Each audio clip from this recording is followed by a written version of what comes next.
내가 지금 있는 뱃살이 내장 지방 위주라면은 내장 지방을 좀 우선적으로 뺄 수도 있어요. 어떻게? 왜냐면 어떻게 해요? 쥐한테서 아주 예전에 내장 지방을 그냥 모두 다 제거해 버리는 실험을 했었고.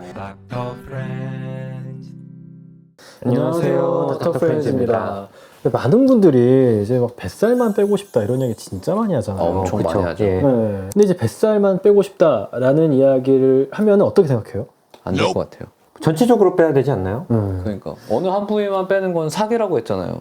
선생님께서. 근데 그건 이제 피하 지방에 대한 이야기예요. 물론 내 뱃살이 이게 피하 지방이다. 그럼 여기에 있는 지방도 피하 지방이고 여기에 있는 지방도 피하 지방이에요. 그렇죠. 그런데 현대인들 잠 못 자고 스트레스 많이 받는 분들, 이런 분들은 보면은 이 뱃살도 다 같은 뱃살이 아니라 내장 지방이 위주인 뱃살인 경우가 많아요. 우리가 스트레스를 받게 되면은 그때 나오는 코티졸이라는 호르몬 있잖아요. 이 코티졸이라는 호르몬은 특징적으로 이 내장 주변 위주로 지방 세포들이 더 증식하게 만들어요. 근데 술은 그러면 술 자체는 이렇게 남성 호르몬을 좀 낮추고요. 그리고 수면이 떨어지는 것. 이 두 가지가 마찬가지로 또 내장 지방이 늘어나게 만들어요. 그래서 뱃살이 나오는 거죠. 그리고 또 술을 많이 마시는 게 언제부터냐, 보통 남성분들이 특히 내장 지방이 많은데 사회생활을 하면서 또 스트레스를 많이 받고 신체 활동은 줄어드는데 이걸 또 술로 푸는 거예요. 스트레스가 받는다고. 좋은 일이 있을 때 마시는 사람보다는 그렇죠. 힘들 때 마시는 사람이 많긴 하죠. 그렇죠. 그래서 스트레스가 이제 주던 동력이 되는 거죠.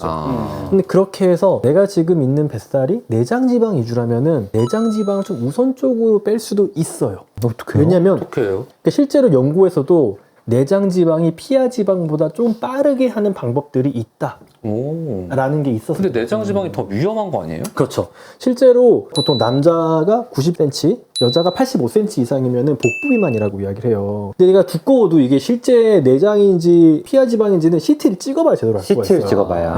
막 까맣게 네. 막 나오는 그렇죠. 사람 있잖아요. 그리고 이걸 좀 간접적으로 알려면 인바디 해보시면 되긴 합니다. 인바디 해보시면 내장 지방의 어떤 면적이 간접적으로 나와요. 당뇨병, 고혈압, 고지혈증, 심근경색과 암 발생 위험률을 훨씬 더 올리는 거니까. 그런데 이걸 또 우선적으로 뺄 수 있는 게 이 내장 지방이랑 피하 지방은 아예 그 지방의 성질 자체가 달라요. 사람들이 이거를 그냥 그 위치가 다른 거다라고 생각을 하는데, 저도 그렇게 생각해요. 그런데 이제 쥐 실험들이 있어요. 쥐한테서 아주 예전에 내장 지방을 그냥 모두 다 제거해 버리는 실험을 했었고 피하 지방을 다 제거해 보는 실험도 했었어요. 그리고 레벨 실험을 다 하는구나. 지방을 막 옮겨서 막 이식도 해보는. 그랬더니 내장 지방만 제거한 쥐는 이 쥐들은 이상하게 대사적으로 오히려 좀 건강해지네. 혈당이 조금 떨어지네. 그런데 피하 지방을 제거하는 쥐는 어떻게 됐을까? 얘네가 빨리 죽어요. 응?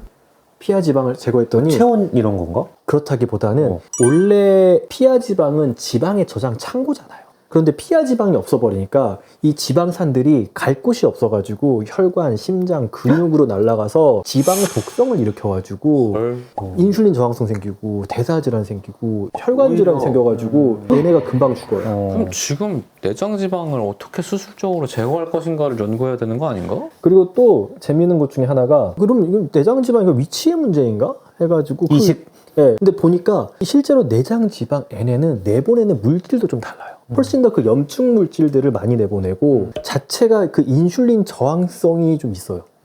이게 무슨 말이냐면은 얘네가 지방산을 그냥 술술술 내보내 약간. 그래서 이게 지방산이 간으로 술술술 내보내고 그러니까 이 지방산들이 여러 근육이나 이런 데 훨씬 더 잘 박히게 만들어요. 네. 그래서 그 쥐한테서 한번 피하 지방을 내장 지방으로 한번 옮겨봤어요.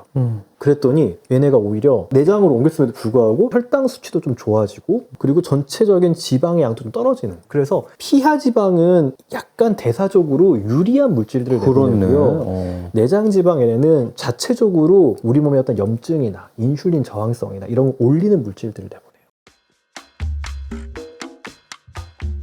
그럼 내장 지방 어떻게 없애야 돼요? 여기에서 알아야 되는 게 두 가지가 있어요. 내장 지방의 호르몬적인 특성을 알아야 돼. 얘네는 카테코라민에 되게 민감해요. 무슨 말이냐? 우리가 운동을 할 때, 유산소 운동을 할 때 나오는 뭐 아드레날린, 노라드레날린 이런 물질에 반응해가지고 내장 지방 쪽에서 리파제, 그 지방을 분해한 효소의 활성도가 확 올라가요. 유산소를 해야 된다고. 네. 그래서 두 가지가 있어요. 유산소 운동을 하면은 기본적으로 내장 지방이 조금 더 반응을 잘 보여요. 그런데 이 내장 지방이 있는 분들은 아셔야 될 게 이미 내가 내장 지방이 좀 있다. 배가 나올 정도로 있다. 그러면은 안타깝지만 전체적인 인슐린 저항성이라든지 이 지방산이 근육으로도 간단 말이에요. 그러니까 근육에서도 이 지방산을 사용해가지고 대사를 하는 거에 어떤 효율이 떨어져 있을 가능성이 높아요. 아무래도 다른 사람보다는 그렇죠. 그래서 유산소를 하되 이 유산소의 시간 자체를 조금 길게 가져가시는 게 이런 분들은 훨씬 더 유리할 거예요. 몇 분 정도요? 그러니까 일반적으로 저희가 한 30분 정도 유산소 하라고 하잖아요. 지방을 빼려고 내가 너무 죽을 것처럼 운동을 해야 된다는 생각하시는 분들이 있는데 그게 아니다. 중강도, 오히려 중강도. 중저강도를 하더라도 시간이 훨씬 더 중요해져요. 그래서 어떻게 하는 게 가장 좋냐? 제일 정확한 거는 심박동을, 워치 같은 거 이거로 심박동을 좀 잴 수 있습니다. 그래서 아주 간단하게는 220에서 자기의 나이 빼고. 이를 뺀 게 자기의 최고 심박수거든요. 거기에 70%가요? 64에서 한 75, 그러니까 한 70% 정도를 70%, 중강도 운동이라고 해요. 그래서 70%를 목표로 해가지고 그러다가 너무 힘들면 좀 저강도로 내려왔다가 살만하면 다시 중강도로 올렸다가 네. 그럼 우창 선생님은 이제 220에서 나이를 빼면 50을 빼면 170 곱하기 180이죠, 180. 180 맞다. 나이 많습니다. 168, 168.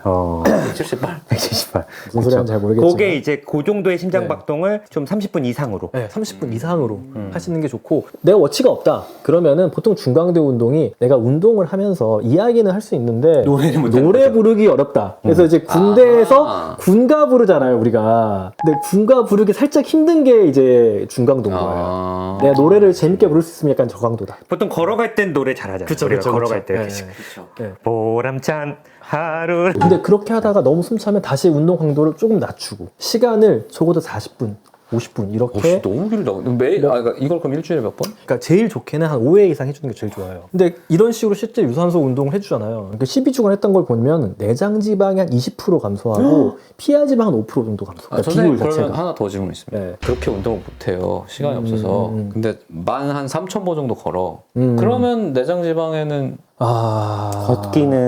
걷기는 사실 이게 운동의 효과 빨리 걸어. 좀 빨리 걸으면 돼요. 그러니까 생각보다 좀 빨리 걸으면은 약간 촉촉하게 땀이 나는 경우도 지금 있거든요. 내가 보이는 사람 중에 나보다 빨리 걷는 사람 없어. 그러면은 그래도 그거는 안 하는 것도 훨씬 더 지방산을 태우는데 도움이 되죠. 그래서 초등학교 앞에 지나다니잖아요. 그런 식으로 유산소를 아주 강하지 않게, 그러니까 오히려 강하게 하면은 길게 못 하기 때문에 생각보다 뱃살이 안 빠질 거예요. 그렇게 유산소 운동을 길게 해주는 게 좋고, 그리고 두 번째로는 어찌됐든 얘네는 인슐린 저항성이 좀 있긴 해요, 시작부터. 그럼에도 불구하고 너무나 혈당을 올리는 것들, 그러니까 음식 중에서 음료나 이런 것들, 그리고 간식 같은 것들 안 먹어주는 게 초콜릿 이런 거. 네, 너무나 혈당을 많이 올리는 것들과 간식은 피해주는 게 조금 더 지방산을 이제 잘 태울 수 있는 그런 상황을 만들어주는 거죠. 않네. 장시간 유산소가 굉장히 좀 핵심적인 역할을 할 수 그렇네요. 있다. 그러면서 또 중요한 게 또 뱃살이 안 쌓이는 몸을 만들어야 되잖아요. 근데 그거는 진짜 중요한 거 아셔야 될 게 두 가지 호르몬. 성호르몬이랑 이상하다.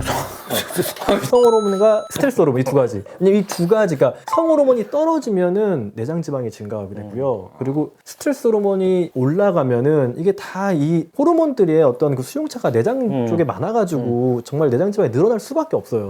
근데 이 두 가지 호르몬을 결정하는 가장 중요한 게 뭐냐? 수면이에요. 수면은 생각보다 성호르몬을 굉장히 불균형하게 합니다. 수면이 진짜 중요하구나. 네, 그리고 코티졸을 엄청 올려요. 못 자면요? 네, 못 자면은. 그래서 내장 지방이 엄청 늘어나요. 그래서 잠을 못 자면서 사실 운동을 하는 게 내장 지방 뱃살을 빼는 데는 그렇게 크게 도움이 안 될 수도 있다. 충분한 수면. 진짜 PT 트레이너 분들이 얘기하잖아요. 잠 잘 자야 된다고.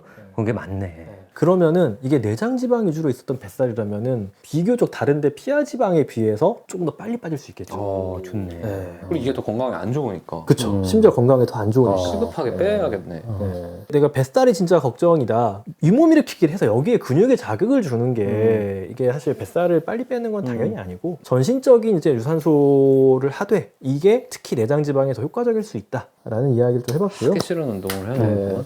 다음에는 다이어트에 더 도움이 되는 이야기들을 해보도록 하겠습니다. 감사합니다. 감사합니다.